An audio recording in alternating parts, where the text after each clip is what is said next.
જય રામાપીર મિત્રો, મારી ચેનલ ભક્તિ શ્રદ્ધામાં આપનું હાર્દિક સ્વાગત છે. આજના વિડીયોમાં વાત કરશું રામદેવ પીરના પરચાથી સુરસંગ રાજાનું હૃદય પલટો થઈ ગયો. તો વિડીયાને લાઈક કરો, શેર કરો અને ચેનલને સબસ્ક્રાઈબ કરો. રામદેવ પીર તો પીરોના પીર છે જ, પણ તેના સેવકમાં પણ કેટલી પીરાય છે તે આપણે આ વિડીયોમાં જોઈશું. હુંડા કાશ્મીર ગામ હતું જ્યાં સુરસંગ રાજા રાજ કરે ત્યાં. પૂજે કબરો ફૂલ ચડાવે, સાધુ સંતોને દંભે ગણાવે. મેવાડમાં હુંડા કાશ્મીર નામનું એક ગામ હતું અને ત્યાં હુંડા શાખાનો રાજપૂત રાજા રાજ કરતો હતો. રાજાનું નામ હતું સુરસંગ. સુરસંગ રાજા મનસ્વીપણે નવા તર્ક ઊભા કરતો હતો અને તે સનાતન ધર્મમાં માનતો નહીં, પણ વિધર્મીઓની વાત તેને તરત જ ગળે ઉતરી જતી. તે કબર પૂજા કરવી, ચાદર ઓઢાડવી, ફૂલ ચડાવવા, ધૂપ કરવા વગેરે ક્રિયાઓ તે કરતો અને આ ક્રિયા કરવાનો તેને નિયમ લીધો હતો. અને રાજમહેલના પણ દાસ દાસીઓ તથા પ્રજાજનો પણ રાજાની પાછળ દોરાતા હતા. ગામમાં કોઈ પણ સાધુ સંત આવે તો ગામ લોકો તેને દંભી, પાખંડી, માંગણ, ભિખારી આવા અપશબ્દ કહીને માગવાવાળાનો તિરસ્કાર કરતા હતા. સુર રાજા પાસે કોઈ સાધુ સંત જાય તો એ કહેતા કે આ પીરનું રાજ છે, પાખંડ છોડીને ચાલ્યા જાવ અહીંથી. આમ રાજા તથા પ્રજા બંને અંધશ્રદ્ધામાં ડૂબેલા હતા અને આ જ કારણથી એ ગામમાં ઠેર ઠેર કબરો અને તકિયા સ્થપાયા હતા અને ફકીરો અડ્ડા જમાવીને બેઠા હતા. તે વખતે રણુજામાં અજમલજીની સભા ભરાણી છે. તેમાં બધા જ રાજપૂતો આવીને બેઠા છે અને ચારણ કવિ આ તુંવર ક્ષત્રિયોને બિરદાવવા આવ્યા છે. તેને આ ક્ષત્રિયોને ખૂબ બિરદાવ્યા છે અને તેની પર રામદેવ પીરની કૃપા થઈ છે. રામદેવ પીરે તેને જીવન નિર્વાહ માટે વરસાસન બાંધી આપ્યું છે અને એ ઉપરાંત ભીડ પડીએ જે જોઈ તે લઈ જવું એવું પણ જણાવ્યું છે. આ કવિ 8 દિવસ રણુજાના દરબારમાં રોકાય છે.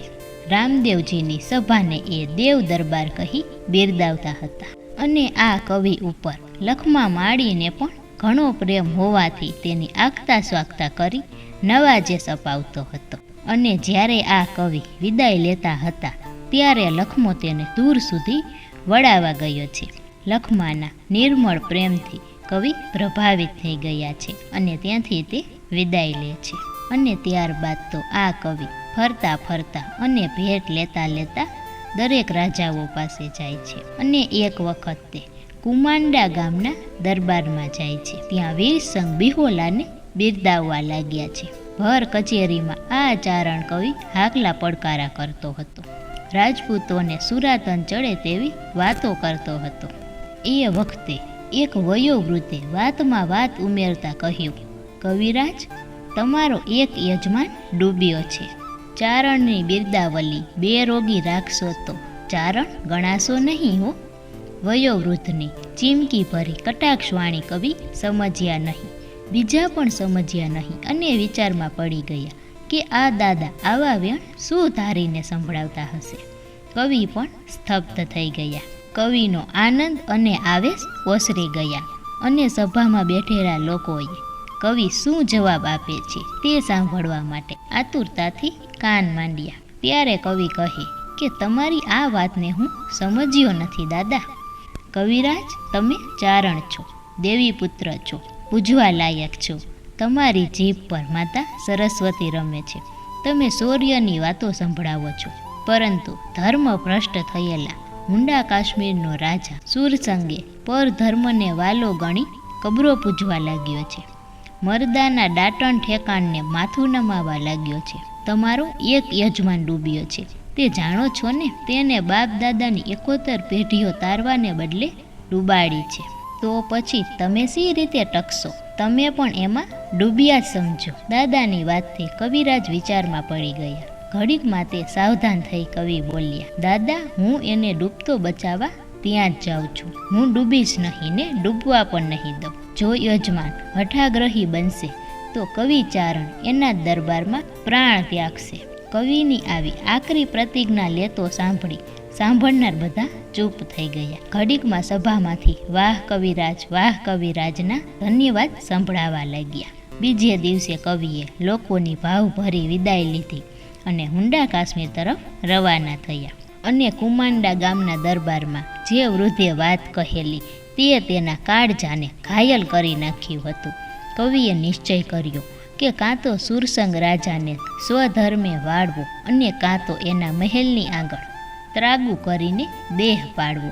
આવો વિચાર કરી તે સવારે દરબારગઢની કચેરીમાં ગામના પ્રતિષ્ઠિત નાગરિકો બેઠા હતા ત્યાં આવ્યા. અને કવિ રાજાઓને લલકારતા આવ્યા. કવિના લલકારમાં મેવાડ અને બાન શબ્દના કારણો જાણવા રાજા સુરસંગે પૂછ્યું, કવિ તમે કયા બાનની વાત કરો છો? ત્યારે કહ્યું કે મહારાજ, નજીરુદ્દીન નામે બાદશાહ દિલ્હી પર રાજ કરતો હતો. તે ધર્માત્મા હતો, પ્રજાનો પ્રેમી હતો. તે અપુત્ર ગુજરી જવાથી એનો વજીર બલબન ગાદીએ આવ્યો. ગાદી મળતા તે મદોમદ થઈ ગયો અને તેને હિન્દુઓને ઝેર કરી મેવાડ પ્રદેશ બચાવવા માટે યુદ્ધનો માર્ગ લીધો. મેવાડના શૂરવીર માણસોએ પોતાની પાસે બોલાવીને બાનમાં રાખ્યા અને કવિરાજ વાત તો પૂરી કરો, સુરસંગે કહ્યું. ત્યારે કહે કે મહારાજ, આ વાત કહેતા મને ઝાડ થાય છે અને બીજી બાજુ જડા આનંદ પણ થાય છે. એક અંગના બે પડખામાં બે વાતનું ઘમસાણ છે. હું શું કહું ને શું ન કહું મહારાજ, છતાં હવે તમે સાંભળો. હિન્દુઓ પર વેર લઈ માર્યા રાજપૂત લાખ, હરસંગે ઉજ્જવળ કરી હુંડા ક્ષત્રિય શાખ. બલબને મેવાડમાં લશ્કર મોકલી યુદ્ધ આદર્યું અને એમાં 1 લાખ રજપૂત ક્ષત્રિયો મરાણા. એ રણજંગની આવી ઘોર વાત જ્યારે હરસંગે સાંભળી ત્યારે તેનું ક્ષત્રિય લોહી ઉકળી ગયું અને બલબનનો સામનો કરી અને તેની છાવણી પર ત્રાટક્યું. ત્યારે બલબન આ હરસંગ હુંડાનું બળ માપી ગયો અને તરત જ ત્યાંથી પાછો વળી ગયો. અને ત્યારબાદ કોઈ પણ બાદશાહો આ ભૂમિ પર આવી ન શક્યા અને એ હરસંગ હુંડા નામથી પ્રસિદ્ધ થયા હતા. કવિએ ચાનક પ્રેરક વાત રજૂ કરી. હિન્દુ ક્ષત્રિયો કેવા હતા, તમારા બાપ દાદા કેવા કાર્ય કરતા હતા તે વિગતે કહ્યું. પણ સુરસંગને પિતૃ પરાક્રમની વાતની કંઈ અસર ન થઈ અને કવિને પૂછ્યું કે કવિરાજ, આપ કયા ગામથી આવો છો? ત્યારે કહે કે મહારાજ, હું રામ દરબારથી આવું છું. ત્યાં 8 દિવસ રોકાયો. ત્યારે સુરસંગે મજાક કરતા કહ્યું કે રામ દરબાર, અયોધ્યા કે પછી સ્વર્ગ? તો આ કહે કે ના મહારાજ, જીભ અવળો વળાંક લે નહીં. જીભ રાજ રજવાડા રાજપૂત ક્ષત્રિયોને બિરદાવવાના જ વળાંક જાણે. ઠઠા મસ્કરી તો રાજાઓની હોય. જે રણુજા ગામ છે ત્યાં પ્રગટ પરચાધારી પીર રામદેવજીના દરબારમાં ખૂબ આનંદ કરી 8મે દિવસે વિદાય લઈને આપને બિરદાવવા આવ્યો છું. રામદેવ પીર? સુર રાજાએ નામ સાંભળતા જાણે સૂગ ચડી હોય તેમ મુખ કરી નાખ્યું અને બોલ્યા, કવિરાજ, એ તો હિન્દુ છે, હિન્દુ. એ પીર કેમ કહેવાય? એને પીર કોણ ગણે? ત્યારે કહ્યું કે મહારાજ, રામદેવ પીરને મોટા પીરોએ પણ હિન્દવા પીર તરીકે બિરદાવ્યા છે અને રણુજામાં 1 લાખથી પણ વધુ ફકીરોને ભેગા કરીને રામદેવ પીરે જમાડ્યા છે. એમને રામદેવ પીરે પ્રગટ પ્રતાપ બતાવ્યો છે. અને એટલું જ નહીં, પણ રામદેવ પીરનો સેવક બગીચાનો માળી લખમો છે ને, એ પણ પીરાઈમાં પૂરો છે. મારી આ વાત સાંભળેલી નથી, પરંતુ 8 દિવસનો અનુભવ છે, કવિએ કહ્યું. ત્યારે સુરસંગ કહે કે કવિ, હવે તમે અહીં જ રહો અને હું લખમા માળીને તેડવા માટે માણસ મોકલું છું. જો એ પાછો પડશે તો અમારા પીર એને પરચો બતાવશે. અને સુરસંગે સિપાહીઓ મોકલ્યા છે. અને સુરસંગે વ્યંગમાં કવિરાજને કહ્યું કે કવિરાજ, જો લખમાને એકલા નહીં ગમે તો તેના માટે ભેળા તમે પણ ગેબી પીર, કેદી પીર એવા કોઈ નામથી પીર બની જજો. અને સુરસંગે માણસો મોકલ્યા છે અને કહ્યું કે ચારણ કવિનું નામ આપજો એટલે લખમો માળી અહીંયા હાજર થશે. અને સૈનિકો તો લખમાને લેવા માટે નીકળી જાય છે. ત્યારે કવિરાજ કહે કે મહારાજ, આપની પાસે આવીને બેઠા એ મહાત્મા કોણ છે? તો કહે કે આ મહાત્મા પીર છે, બાંગી પીરના નામથી પ્રસિદ્ધ છે. અમે અને અમારી તમામ વસ્તી એમના સેવક છીએ. બાંગી પીરનો તકિયો એટલે પૂરી પીરાય. વાહ વાહ, ધન્ય છે તમને બાગીજી, કવિએ કહ્યું. ત્યારે સુરસંગ કહે કે બાગીજી શબ્દ હિન્દુમાં ગણાય. બાગી પીર કહો, સાંઈ બાગી કહો, બાગી બાપુ કહો, બાગીજી કહેશો નહીં, એ અમારા ધર્મમાં નથી. ત્યાં તો લખમો માળી આવી પહોંચ્યો. લખમાજીનો રાજાએ સત્કાર કર્યો. ખંડના એક ઓરડામાં કવિનો ઉતારો હતો અને તેની બાજુમાં જ લખમાજીનો ઉતારો હતો. અને ગામમાં વાયુ વેગે વાત પ્રસરી કે લખમા નામનો હિન્દુ પીર આવ્યો છે અને સભામાં એ પીરાઈ બતાવવાનો છે. રાજસભામાં બેસવાની સૌને છૂટ આપવામાં આવે છે. હિન્દુ પીર નામ સાંભળી કુતૂહલ જોવા માટે હજારો માણસો સભામાં આવ્યા છે. બાંગી પીર પણ તેના સાથીદારો સાથે આવીને બેઠા છે. રાજાએ આવીને ગાદી પર બેઠક લીધી છે અને કવિએ અને લખમાએ પણ સભામાં આવીને બેસવાનું કહ્યું છે. હાથમાં રામસાગર, માથે પાઘડી, ગળામાં માળા અને કપાળ પર રામદેવજીની ધૂપ ભસ્મનો તિલક કરેલો લખમો સભા વચ્ચે આવતા તો તે બધાનું આકર્ષણ બન્યો છે. રાજાને એને સન્માનથી બેસાડ્યો છે. તેની પડખે કવિરાજને બેઠક આપી છે. ત્યારે લખમો કહે કે મહારાજ એક બાજોઠ મૂકો, એટલે અમર ઝંડો રોપો. મહારાજે બાજોઠ મંગાવ્યો અને તેની સામે મૂક્યો. એટલે સંત લખમાએ પોતાની જોડીમાંથી આદિનાથની ભસ્મ કાઢી ધ્વજારોપણ કરી વંદન કર્યું. એટલામાં રાજા સુરસંગ બોલી ઉઠ્યો, તમે પીર છો? રામદેવ પીર નામ આપી ભોળા ભલા માણસોને છેતરો છો, પણ હિન્દુમાં કોઈ કદાપી પીર થઈ ન શકે. ચારણ કવિએ તમારા ખૂબ વખાણ કર્યા. તમે પીરાઈવાળા છો એમ જાણવાથી અમે તમારી પીરાઈ પારખવા માટે અહીં તેડાવેલા છે. ત્યારે લખમો કહે કે પેલું સત્ય પીર રામદેવજી મહારાજ છે, બીજું સત્ય તેમના પરચા છે, ત્રીજું સત્ય જેનામાં 5 આશ્ચર્ય હોય તે જ હિન્દવા પીર થઈ શકે, ચોથું 4 ઐશ્વર્યવાળો પણ પીર કહેવાય છે. અને હું તો રામ સેવક છું. મારામાં પીરાય છે કે નહીં તે હું સી રીતે જાણું? લખમાએ સ્પષ્ટતા કરી. ત્યારે રાજા કહે કે કવિએ તમારા ખૂબ વખાણ કર્યા છે. અને રાજા કહે, કબ્બર જબ્બર પરચા તારી, એને પૂજે જો નરનારી, ચાદર ધૂપને ધજા ચડાવે, તેને ઊની આંચ ન આવે. કહે કે તમને પીર થવાની ઈચ્છા હોય તો આવા બાગી પીરની દુઆ મેળવો, તમને એમની પીરાઈ પણ બતાવશે. સૂર રાજાની આવી અંધશ્રદ્ધાવાળી વાત સાંભળીને લખમાએ કહ્યું કે મહારાજ, તમે ભૂલવણીમાં છો. તમે કબર પૂજો છો એ સમાજ છે, સમાધિ નહીં. પૂજા તો સમાધિની હોય, સમાતની નહીં. લખમાજીની વાત સાંભળીને બાંગી પીર ખડખડાટ હસ્યો. તેના સાથીદારો પણ હસવા માંડ્યા. રાજાએ સામું જોયું તો બધા મૌન રહી ગયા અને લખમાજીએ વાત આગળ ચલાવી. જીવ જાય તન મરદું થાય, ધરતીને પેટાડ સમાતું, સમાત નામે કહીએ જેને, અણસમજુ થઈ પૂજે એને. મહારાજ, કબર એ જીવતા જાગતાની નથી હોતી, મરેલા માણસની હોય છે. તેનું નામ છે સમાત. માનવીનું મૃત્યુ થયા પછી મળદાને ધરતીમાં દાટે. તે ધરતીમાં સમાતું હોવાથી તેને સમાત કહેવાય છે. એની તે કંઈ પૂજા હોતી હશે? પણ જે પોતે જીવતા સ્વદેહે ધરતીના પડની અંદર સમાઈ જાય અને જેની સમાધિ બને, પૂજા તો તેની કરાય છે, મરેલા માણસની નહીં. લખમાજીની વાતે ઘણાયના મન પર ભારે અસર પહોંચાડી. ઘણા વિચારમાં પડ્યા કે મરદાની પૂજા કરવાથી શું લાભ?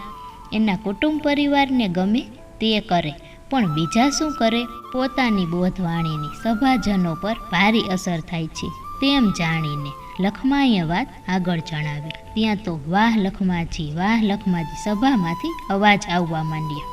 ત્યારે રાજા અને બાંગી પીરે પરસ્પર વાત કરી કે લખમાને પાછો પાડવો છે.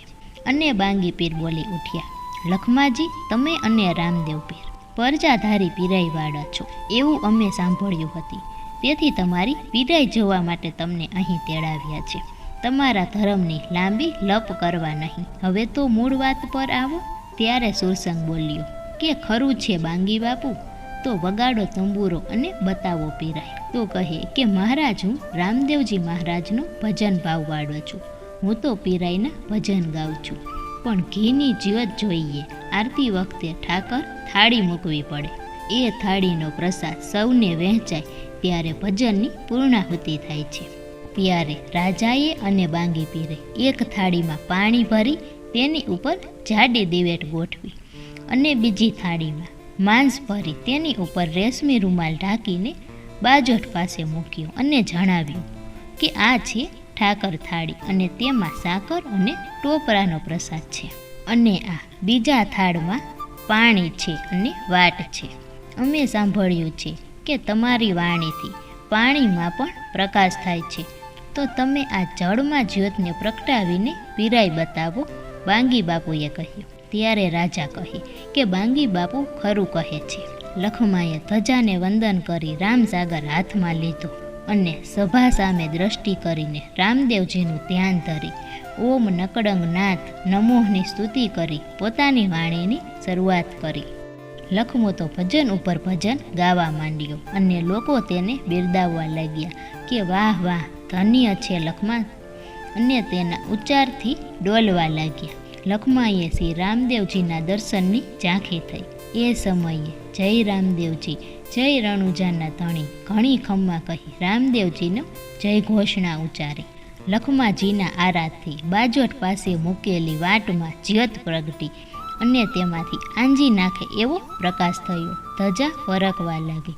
ગુગળના ધૂપથી સભા મધમધવા લાગી અને ધૂપની ધમક ગામમાં ઘરે ઘરે પ્રસરી અને પ્રજાજનો આશ્ચર્યથી મુગ્ધ બની ગયા. લખમાજીના અંતરનું આવેગ સંભળાતા બાગી પીર પોતાની ગાદી પર ઉછળીને નીચે પડી ગયા. બાગીને પડી ગયેલા જોઈને બધા તેની પર હસવા લાગ્યા.